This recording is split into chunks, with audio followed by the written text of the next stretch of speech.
आज से 30 वर्ष पूर्व आज ही के दिन अयोध्या का विवादित बाबरी मस्जिद का ढांचा गिराया गया था।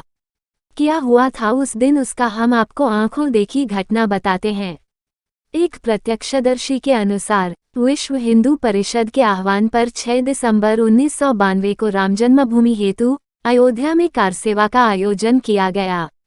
4 दिसंबर से ही पूरे देश से कारसेवक अयोध्या पहुंचने लगे थे। 5 दिसंबर को दोपहर के करीब 3 बजे तक एक अंदाजे के अनुसार करीब 9 लाख कारसेवक अयोध्या के विवादित स्थल के पास संचालित सभा में एकत्रित हो गए थे। सभा को अशोक सिंघल, LK आडवाणी, ऋतम भरा, उमा भारती आदि हिंदू नेता संबोधित कर रहे थे।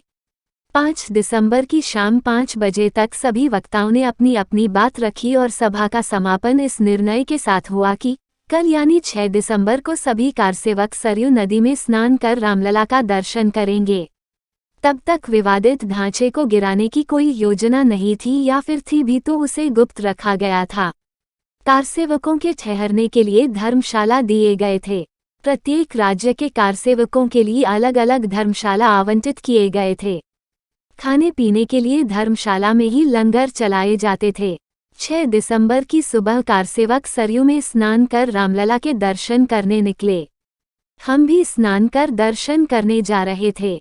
हम रास्ते में ही थे कि पूरे अयोध्या में लगाए गए लाउडस्पीकर से आवाज गूंजने लगी कि रुक जाइए, रुक जाइए। किसी अनहोनी की आशंका लिए हम सभी विवादित ढांचे की ओर दौड़ पड़े।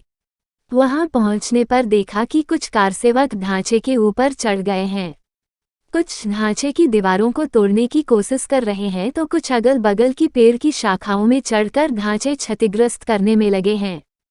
तब कारसेवकों के पास किसी तरह के औजार नहीं थे। ये पत्थर और लकड़ी के टुकड़ों का इस्तेमाल कर रहे थे। देखते ही देखते इनके हाथों में साबल, कुदाल, गैता नजर आने लगे। पता चला कारसेवक स्थानीय हार्डवेयर के दुकानों से उठा लाए हैं और दुकानदार भी खुशी खुशी मुफ्त में उन्हें ले जाने दे रहे थे। विवादित ढांचे की दीवारों की मोटाई करीब करीब 2 फीट थी। जब उसे तोड़ा जा रहा था तब शुरुआत में मोटी ईंटें निकल रही थीं, जिसमें कुछ ईंटों में 1902, 1875 आदि ईस्वी सन अंकित थे। दीवारों के एकदम अंदरूनी भाग से जो ईंटें निकली वो काफी पतली थी। ढांचे को गिराने का कार्य शाम 6 बजे पूर्ण हुआ। उससे पूर्व एक पंजाबी कारसेवक ने ढांचे को बारूद से गिराने की अनुमति मांगी, लेकिन उससे मना कर दिया। जब ढांचा गिरने वाला था तब बहुत सारे कारसेवक उसकी गुंबद में चढ़े हुए थे और जय श्री राम का नारा लगाते हुए नाच रहे थे।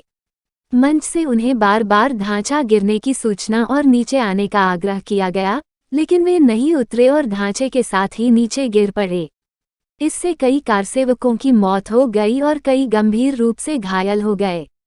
घायलों को अस्पताल ले जाने के लिए तुरंत एम्बुलेंस की व्यवस्था की गई।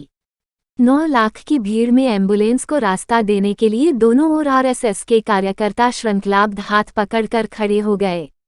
एक ओर घायलों को अस्पताल पहुंचाया जा रहा था तो दूसरी ओर रामलाल के लिए तोड़े गए दीवारों की ईंटों से अस्थायी मंदिर बनाया जा रहा था। प्रत्यक्षदर्शी बताता है कि हमें वहां ये सुनने को मिला कि 6 दिसंबर की अगले सुबह 4 बजे RRS और शिवसेना ने गुप्त बैठक की थी। ढांचा तोड़ने की योजना इसी बैठक में बनी थी। कुदाल, साबल लाने वाले स्वयंसेवक और शिवसैनिक थे। ढांचे के धराशायी होने के साथ ही पूरे अयोध्या में कर्फ्यू की घोषणा प्रशासन द्वारा गाड़ियों से घूम घूम कर माइक से की जाने लगी, लेकिन कर्फ्यू का कोई असर नहीं था।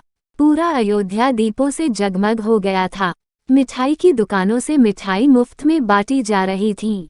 लोग एक दूसरे को गले से लगाकर बधाई दे रहे थे। कुछ देर बाद मुख्यमंत्री कल्याण सिंह के एक लाइन का त्यागपत्र देने की सूचना और उत्तर प्रदेश में राष्ट्रपति शासन लगने की जानकारी मिली।